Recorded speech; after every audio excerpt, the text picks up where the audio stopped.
एक गांव में एक दर्जी रहता था। उसने एक बकरी पाली हुई थी। वह बकरी बातें करती थी। उस दर्जी के 3 बेटे थे। वे दर्जी पुत्र जब बड़े हुए तो दर्जी ने उन्हें बकरी चराने का काम सौंपा।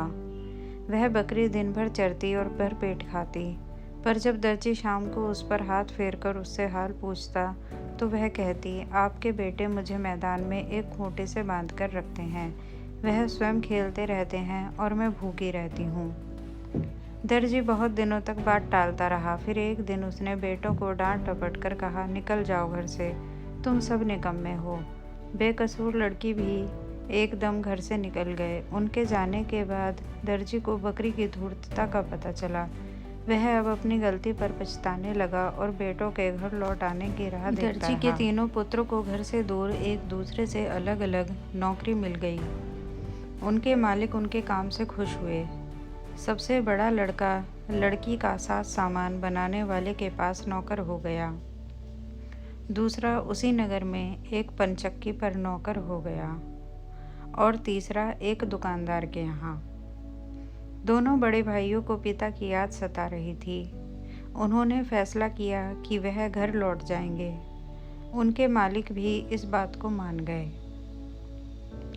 बड़ा भाई को उसके मालिक ने एक छोटी सी मेज देकर कहा, बेटा, इस मेज से जिस तरह का भोजन मांगोगे वह तुम्हें इस पर तैयार मिलेगा।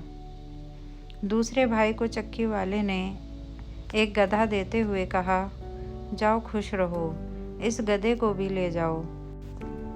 ज्यों ही तुम इससे कहोगे मुझे मोहरे दो, त्यों ही यह मुँह से मोहरे उगलने लगेगा। जब तक तुम बस करो ना कहोगे यह मोहरे उगलता रहेगा। दोनों भाई अपने अपने उपहार लेकर घर की ओर चल दिए। वे सायंकाल के समय एक गांव में पहुंचे। वे रात भर आराम करने के लिए एक सराय में ठहरे। सराय वाला दुष्ट था। उसने उन्हें रात भर रहने की जगह दी, पर बात ही बात में उनके उपहारों की विशेषता के बारे में भी जानकारी प्राप्त कर ली। जब उसे मेज और गधे के गुणों का पता लगा तो उसने उन्हें हथियाने की बात सोची। वे दोनों भाई जब सोकर खर्राटे भर रहे थे तब उस दुष्ट ने मेज के बदले हूबहू वैसी ही मेज रख दी और गधा भी उसी शक्ल का खूंटे से बांध दिया। सुबह वे दोनों भाई इन नकली चीज़ों को लेकर चल दिए। घर पहुँचे तो उनका पिता बहुत खुश हो गया। उसने गधे और मेज की करामात सुनी तो और भी प्रसन्न हो गया। परंतु जब दोनों भाइयों ने अपने अपने उपहार की परख और प्रदर्शन करना चाहा तो हैरान हो गए। उनका बाप यह देख बड़ा नाराज़ हो गया। वह समझा कि बेटे मुझसे धोखा कर रहे हैं। बहुत कुछ समझाने पर भी उसकी शंका दूर न हुई। अतः उन्होंने अपने छोटे भाई को आप बेटी लिखकर भेजी और उसे सराय वाले से सतर्क रहने को कहा। इसी के साथ उसे यह भी बताया कि अगर संभव हो तो वह उससे चुराई हुई चीज़ें भी प्राप्त करने की कोशिश करे। पत्र पाकर तीसरे भाई ने भी स्वामी से घर लौट जाने की स्वीकृति ली तो उसे उपहार में एक थैला देते हुए मालिक ने कहा, यह थैला लो। इसका गुण यह है कि जब कभी तुमको सहायता की ज़रूरत पड़े तो इसे यूँ कहो, रस्सी जकड़ और डंडे मार। तुम्हारे कहने के साथ ही इसमें से एक रस्सी निकलेगी और तुम्हारे शत्रु को जकड़ लेगी। साथ ही इसमें से एक डंडा निकल आएगा जो उसकी खोपड़ी पर चोट करने लगेगा। खैर, यह दर्जी पुत्र भी घर की ओर चल दिया।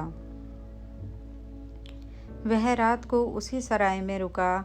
जब वह सोने लगा तो उस थैले को अपने तकिए के नीचे यूँ रखा जिससे सराय वाले को शंका हुई कि इसमें माल भरा है। आधी रात को सराय वाला थैले का धन चुराने के इरादे से आया। दर्जी पुत्र इसी ताक में आंखें बंद किए हुए लेटा हुआ था।